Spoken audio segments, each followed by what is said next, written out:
Hello students, आज हम करने वाले हैं chemical properties of carbon and its compound. देखो बेटा, ये अपना सबसे इम्पोर्टेंट पार्ट है किसका, अपना कार्बन कंपाउंड चैप्टर का। और हर बच्चे को ये मुश्किल लगता है, मैम रिएक्शंस याद नहीं रहती। चलो आज इन्हीं रिएक्शंस को हम जस्ट इन 10 मिनट्स करने वाले हैं। हम सारी केमिकल प्रॉपर्टीज ऑफ कार्बन को 10 मिनट में कवर करने वाले हैं। देखो बेटा, हमारे जो हमारे कार्बन कंपाउंड्स हैं या हाइड्रोकार्बन्स हैं, वो मेनली हमारे 4 तरह की रिएक्शन शो करते हैं। कितने तरह की? 4 तरह की रिएक्शन शो करते हैं। सबसे पहले हमारी आती है बेटा combustion reaction, combustion of hydrocarbons. इसका सबसे फेमस एग्जांपल अपन लेते हैं सी कार्बन प्लस O2, राइट। तो हमें क्या मिलता है? CO2 plus heat. ये रिएक्शन अपन पहले भी बहुत बार पढ़ चुके हैं, राइट। कॉम्बिनेशन रिएक्शन में भी हमने इसका एग्जांपल पढ़ा है, कोई हमारे लिए नई चीज नहीं है, राइट। वहीं अगर हम बात करें मीथेन का combustion, CH4 gas plus 2O2 gives CO2 plus H2O, right. कुछ ऐसा ही एग्जांपल 2H2O, वही प्लस हीट। जब भी हम किसी कार्बन कंपाउंड को जलाएंगे तो हमें क्या मिलेगा? वहां से कार्बन डाइऑक्साइड गैस रिलीज होगी, साथ में हमारे आसपास के एनवायरनमेंट का टेम्परेचर क्या हो जाएगा? इंक्रीज हो जाएगा। इसी को हम क्या बोलते हैं? Combustion of hydrocarbon, combustion of hydrocarbon. दूसरी हमारी मोस्ट इंपोर्टेंट रिएक्शन आती है ऑक्सीडेशन। ऑक्सीडेशन के बारे में हम ऑलरेडी केमिकल रिएक्शन इक्वेशन में पढ़ के आए हैं। ऑक्सीडेशन मतलब क्या होता है? Addition of oxygen, addition of oxygen. Oxidation में हम सबसे पहले मान लो, यहाँ पे एक शॉर्ट ट्रिक बताती हूँ। अगर हम बेटा अल्कोहल का ऑक्सीडेशन करवाते हैं तो तुम्हें हमेशा क्या मिलेगा? एल्डिहाइड मिलेगा। वहीं अगर हम एल्डिहाइड का ऑक्सीडेशन करवाते हैं, जहां ये सिंगल ओ लिखा मिल जाए तो समझ जाना वहां क्या हो रहा है? ऑक्सीडेशन हो रहा है। इसकी एक कंडीशन और है, जब भी हमें कहीं ऑक्सीडेशन रिएक्शन करवानी होगी वहां पे हमें हमेशा कोई ना कोई ऑक्सीडाइजिंग एजेंट यूज करना होता है। ऑक्सीडाइजिंग एजेंट खुद तो क्या होगा? रिड्यूस होगा, लेकिन दूसरे का क्या करवाएगा? रिडक्शन करवा देगा, राइट। तो बेटा अगर हम एल्डिहाइड का ऑक्सीडेशन करवाते हैं तो हमें कार्बोक्सिलिक एसिड मिलता है। क्या मिलेगा? कार्बोक्सिलिक एसिड मिलेगा। मान लो मैंने एथेनॉल का ऑक्सीडेशन करवाया, तो बेटा मुझे यहाँ पे अपने 2 फेमस ऑक्सीडाइजिंग एजेंट है, नाम मत भूलना, जहां भी ऑक्सीडेशन हो रहा हो वहां हम इनका यूज करते हैं। और ये हमारे 2 फेमस ऑक्सीडाइजिंग एजेंट कौन कौन से हैं? एक होता है बेटा KMnO4 पोटेशियम परमांगनेट, और दूसरा होता है K2Cr2O7। बेटा ये पोटेशियम डाइक्रोमेट कहलाता है। इन दोनों में से जो याद आए वो पेपर में लिख देना, लेकिन ध्यान रखना जब भी हम ऑक्सीडेशन ऑफ हाइड्रोकार्बन पढ़ने जाएंगे तो बेटा लिखने जाएंगे तो इन दोनों में एक ना एक का तो हमें लिखना ही पड़ेगा।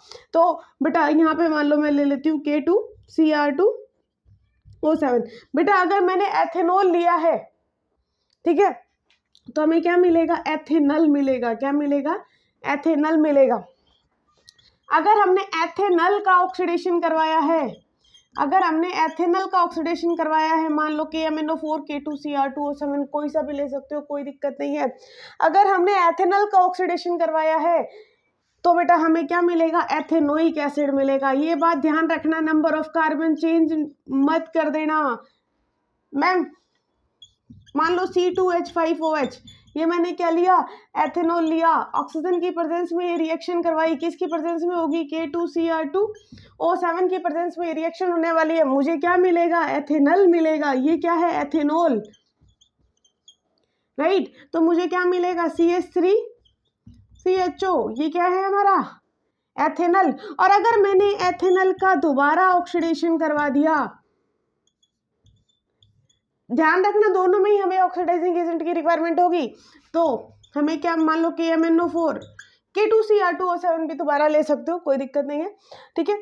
तो हमें ओब्वियसली क्या मिलेगा? एथेनोइक एसिड, CH3COH, ठीक है। आई थिंक दोनों रिएक्शन तुम्हें याद हो गई होगी।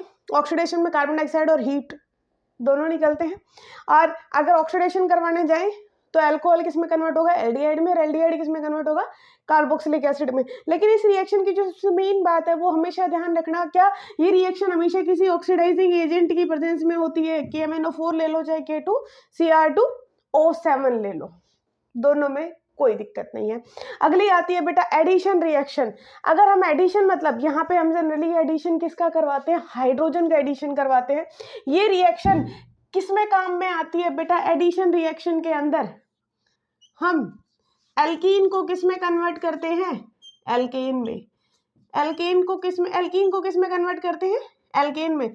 मान लो हमने लिया CH2 double bond CH2, 2H2 हमने इसमें ऐड किया, ये इसमें जाके क्या हो जाएगा, डबल बॉन्ड टूटेगा, दोनों हाइड्रोजन किससे जाके अटैच हो जाएगी, राइट। तो हमें क्या मिल जाएगा, 2H2 सफिशिएंट है, तो हमें क्या मिलेगा, CH3।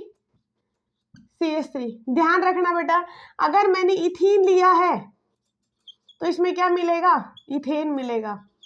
अगर मैंने प्रोपीन लिया है तो हम इसमें क्या मिलेगा, मुझे प्रोपेन मिलेगा। बेटा ये वो रिएक्शन है जिसमें अनसैचुरेटेड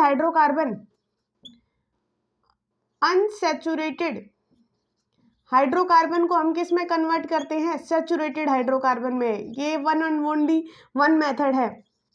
फर्दर क्लासेस में तो बहुत सारे मेथड सीख जाओगे 11th-12th में, लेकिन 10th में यही मेथड आता है, ठीक है। और सबसे लास्ट आता है हमारा सब्स्टिट्यूशन। बेटा सब्स्टिट्यूशन का मतलब क्या होता है, एक की जगह दूसरा लगा दिया, एक की जगह दूसरा लगा दिया। और अगर सब्स्टिट्यूशन की बात करें तो बेटा मान लो तुमने मीथेन या इथेन ले लो, थोड़ा सा बड़ा ले लेते, इसकी हमने रिएक्शन करवाई किसके साथ, Cl2 के साथ। बेटा ये रिएक्शन हमेशा सनलाइट की प्रेजेंस में होती है, ध्यान रखना। तो बेटा क्या होगा, यहाँ से एक हाइड्रोजन निकल जाएगा और इसकी जगह कौन आ जाएगा, क्लोरीन आ जाएगा। मैं बता देती हूँ इसको थोड़ा सा मैकेनिज्म क्या होता है कि बेटा ये फ्री रेडिकल सब्स्टिट्यूशन रिएक्शन होती है, CH2 डॉट और H डॉट। इसी तरीके से जब ये Cl2 टूटता है तो ये भी Cl डॉट और Cl डॉट आगे जाके आएगा, ये तुम्हारी 11th क्लास में इसका मैकेनिज्म आता है, राइट। तो बेटा ये दोनों आपस में कंबाइन हो जाएंगे और ये दोनों आपस में कंबाइन होंगे, CH3 CH2 Cl और दूसरा HCl। और मान लो तुमने दोबारा Cl2 के साथ इसकी रिएक्शन करवा दी तो एक हाइड्रोजन और रिप्लेस हो जाएगा, और दोबारा तुमने क्लोरीन के साथ रिएक्शन करवा दी तो तीसरी हाइड्रोजन पे रिमूव हो जाएगी। तो ये रिएक्शन आगे तक चलती है, लेकिन अपने इतना सिलेबस में नहीं है। हमें सिंपल सा क्या देखना है भाई, एक हाइड्रोजन गया, जो गया वो यहाँ 2 क्लोरीन थे, तो एक क्लोरीन हमारे एल्केन के साथ आ गया और दूसरा क्लोरीन हमारा हाइड्रोजन के साथ चला गया, दैट्स ऑल। ये क्या हुआ, हाइड्रोजन की जगह कौन आया, क्लोरीन आया, इसीलिए तो सब्स्टिट्यूशन रिएक्शन इसका नाम है। ये थी हमारी केमिकल प्रॉपर्टीज ऑफ कार्बन्स। बेटा इससे बाहर कुछ नहीं आने वाला केमिकल प्रॉपर्टीज ऑफ कार्बन में। ज़्यादा लगे तो इस वीडियो को 2 बार देख लेना, 3 बार देख लेना, वैसे तो एक बार में पूरा समझ में आ जाएगा, कहीं कोई दिक्कत नहीं आएगी। मिलते हैं नेक्स्ट क्लास में। Thank you, have a nice day. और अगर मेरी वीडियो पसंद आए तो लाइक शेयर एंड सब्सक्राइब जरूर करें। Thank you.